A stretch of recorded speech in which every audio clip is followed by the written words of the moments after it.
Hello, today I'm doing a video showing some of the mechanics of my upcoming new Battle Blocks game. So this is going to be the next game in the series, and this one is Battle Blocks Kingmaker. So this is set during the Wars of the Roses, and much like Battle Blocks Sengoku, this is intended to be an entry-level war game that will be good for people who've not played a war game before, or perhaps you just want to try something new, you want to get into a new period without having to spend a lot of money on miniatures. So you can see here, I've got some example units. You can of course use miniatures on stands if you've got those, but labels will be included with the rules just like they were with Battle Blocks Sengoku. And in this video, I'm just going to go over basically how a turn works. Just bear in mind the rules are still in development, still relatively early stages, so all of this is subject to change. So there's rules regarding setting up an army. There's going to be a whole host of historical scenarios included in the game. So you can play historical battles and it will tell you what units to include, the command ratings of the different units, etc. And that brings me on to the first thing to talk about. So the way this is different from Battle Blocks Sengoku is this is a bit more, only a bit more, but it's a bit more detailed. There's a bit more period flavor in this rule set. I've tried to write the rules so that they give you the feeling of medieval combat and late medieval Wars of the Roses combat more specifically. So something that's very typical of the Wars of the Roses were the constantly shifting allegiances of the generals. So we have traits now which are applied to certain generals. So you'll see here these smaller units. So we have the CNC, we have the second general here. You would have a third general as well, because in this game you split your army into 3 wards. We have 2 of them on the table here. And the generals have traits, so they could be slightly treacherous, they could be extremely charismatic and really good leaders. Most of them are going to be unremarkable, just your general, standard guys. They can do a job, they can do it well, but there's nothing really to write home about. So the way that a game turn works and the way that the general traits are kind of included as part of that is we now have a random draw from a bag. So you have 2 different types of colored dice. So, in Wars of the Roses, you would have red and white. White for the Yorkists and red for the power-grabbing Lancastrians. And so you put those into a bag and then you draw them. So we'll say in this example, first turn of the game, both armies are laid out. You draw a dice. Oh, look, it's a white one. That's the Yorkists. So what you do in this game is you choose a commander or a gun to activate. So we'll say we're going to activate our CNC. What happens next then is you roll the die, you roll the command die to see how effectively they activate this turn. So they'll have, based on their traits, they'll have a modifier. So for example, we'll say that our CNC here has a +1 modifier. So he's quite a good general. You roll the dice, we rolled a 5, add 1 is a 6. And that means that this turn, all of the units that he activates get to spend 4 activation points. And that brings us on to the next difference between this and Battle Blocks Sengoku. So in Battle Blocks Kingmaker, units have activation points now. So typically they will be spending 3 activation points per turn, or they can spend 3 per turn. But if you get a poor roll, they might only be able to do certain things. If you roll really well, as we just did, then they get to spend 4 activation points. Now there's a menu of choices here. So the way the game works is we've just activated our CNC. So anyone that's within 2 inches of our CNC can activate. Units can be activated multiple times in the same turn if you have generals near each other. But if you have units that are not within range of a general, then they don't do anything. All they can do is sit there basically and defend themselves if they're attacked in close combat. So we have a menu of things to pick from. So you can move, you can do an about face, you can shoot, you can pivot, rally, or if you're a gun, then you can reload. And the reason why things like pivoting and doing an about face are considered to be separate actions from movement is that medieval armies were notoriously difficult to get moving. Once you deployed, that was pretty much it in terms of your units being able to do much movement on the battlefield. You're going to deploy them, they're going to march forward, they're going to fight, which doesn't make the best game. So the way that I get around it is, yes, they're quite rigid, and if you're moving them, they just move directly forwards. But you do have the option there to pivot them for a couple of for spending extra points. You can pivot and kind of shift their position slightly, but deployment is important here. You're not going to be sending units, around the back and doing huge outflanking maneuvers, because that just didn't happen that often in late medieval warfare. So you'd spend 1 point. So we'll move some of these units.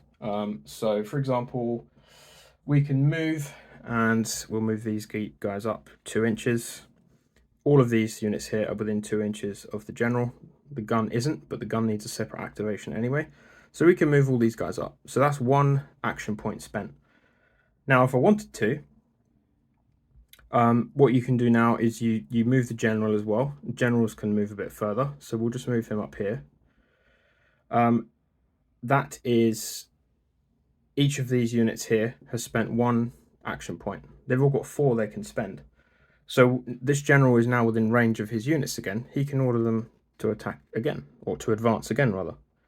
So it is possible to move quite far in 1 turn with your units. Now let's say, for example, we had some Lancastrians just off camera here, and with the 2 remaining points that he wants to spend, we could order these units all to shoot and move again into combat. So it's quite possible for your units to do quite a lot in a single turn. However, if you do that and push one of your wards forwards, then that's going to leave them somewhat isolated, because you might roll poorly for this guy. He might not be able to get his troops up as far as these, and then you've left yourself open to flanking attacks. And as I just mentioned, units can pivot, so you could have some Lancastrians coming down here, rotating and hitting you right in the side. And being flanked in this game is really bad. It's not something you want to do. You want to keep your front to the enemy, because then you're going to get involved in combat. Normally, your troops are going to be able to fight a lot better. The minute you start getting flanked, your units will start taking extra hits, and that's the next thing I want to talk about, is how hits work in the game. So the way that hits and close combat work in the game is different from how it worked in BattleBlock Sengoku. This time, we'll do a combat here between these 2 units. Each player is going to be rolling 1d6, and they're going to apply modifiers to that roll. So first of all, you have a unit's combat rating. So here we have 2 units of retinue going up against each other. So they will both be adding 3 to their dice rolls. Then on top of that, you have certain situational modifiers. For example, whether you are in rough ground, whether you're being outflanked, if you're isolated. So if you are a certain distance away from any friendly units, not including generals, then your unit is isolated. They feel like they're... Well, it's not good for morale if one of your units, you're expecting them to go out off their own and fight. Your army is going to be a lot more capable if you keep them cohesive and together and maintain that strong battle line where they're in command range of your generals. So there's various modifiers like that apply. In this particular example, because we're just fighting on flat ground, neither side has a general that's attached. So one of the things, apologies for that, one of the things you can do is attach a general. So generals don't fight separately on their own, but you can attach them by moving them into contact with one of your units during the activation phase, and that can provide a bonus. But in this example, we're just going to do a straight up fight here. So this is quite a balanced fight. It's +2 and a +2. So both players will roll their dice. The Lancastrians are obviously very good fighters, and they've rolled a 6. 7, 8. The Yorkists have rolled a 2, 3, 4. So we have a combat outcome which is double for the Lancastrians, which means that the loser, the Yorkists in this case, would receive 2 hits. So you take hits in the game. The first hit doesn't do anything, but it just shows that your unit is starting to take some damage. The second hit causes a retreat, and a retreat is a move where this is only 3 inches, but you would actually turn and run 4 inches away. So it's quite a drastic move. You're going to get some huge holes forming in your line if you end up retreating.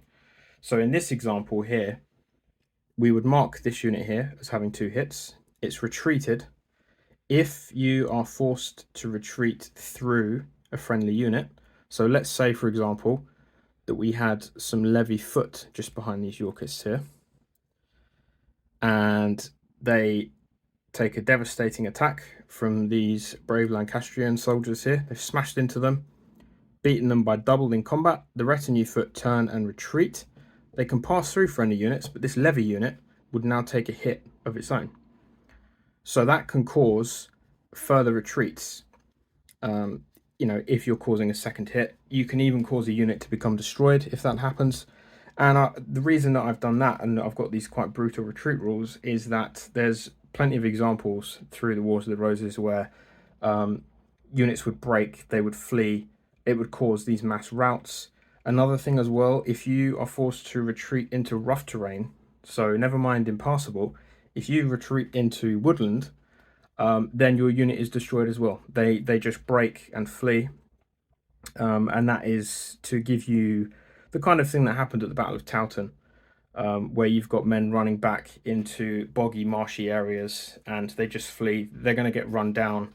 There's no way that you're going to be able to get them back into a fighting fit situation.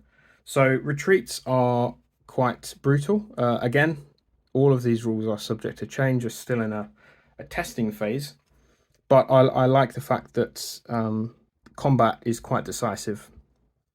You can have situations where units are, they maintain contact, nothing really happens, they might take a hit, but you are usually going to have a clear winner of each combat. You're not going to have many sort of mutual damage being done. So yeah, that's one of the things that I decided to change, was to make combat a bit more bloody and have retreats be quite decisive as well in the game. So the way shooting works in the game is quite simple. We have a unit here firing at this unit. They're at half range, which is 3 inches. Max range in this game is 6. These battles are fought on a smaller footprint, so I've extended the shooting ranges to suit. So as we're shooting at half range or less, these Yorkist archers are going to get a +1 modifier on their dice roll. So you roll 1d6. Look at that. I wish I could roll like that all the time. That is a 7 on the combat's results table. If you get a 6 or more, then the target receives 2 hits. So that has been a pretty devastating volley of arrows hitting that unit there. So they'd receive 2 hits. We would mark the first hit, no effect. The second hit would then cause this unit to retreat and fall back. So now for the Lancastrian player to get that unit back into combat, he's going to have to get one of his generals. Perhaps he's got one back here somewhere to bring this unit forward again. It is possible to rally in this game and remove hits, but you can only rally once per turn because it costs a lot of activation points to do that. So when you start taking hits, it's important that you have sort of a reserve, a back line of units that you can push forward into the gaps that are left by units which retreat. So shooting's nice and easy, melee combat's nice and easy. The way that you win the game is by destroying 1/3 of your army. So a typical game is 30 points, so you destroy 10 points of enemy units. So killing more valuable units is going to be just as good as killing more lower value units. And yeah, it's fairly simple. There's cavalry in the game. They behave slightly differently to infantry units. Obviously, they don't have any capability of shooting. Now, I'm aware that there were mounted archers in these in these battles, but for simplicity's sake, we consider them to be part of these retinue foot units. So cavalry in the game, they're a lot more devastating when they're attacking, but they're quite weak to enemy archer fire.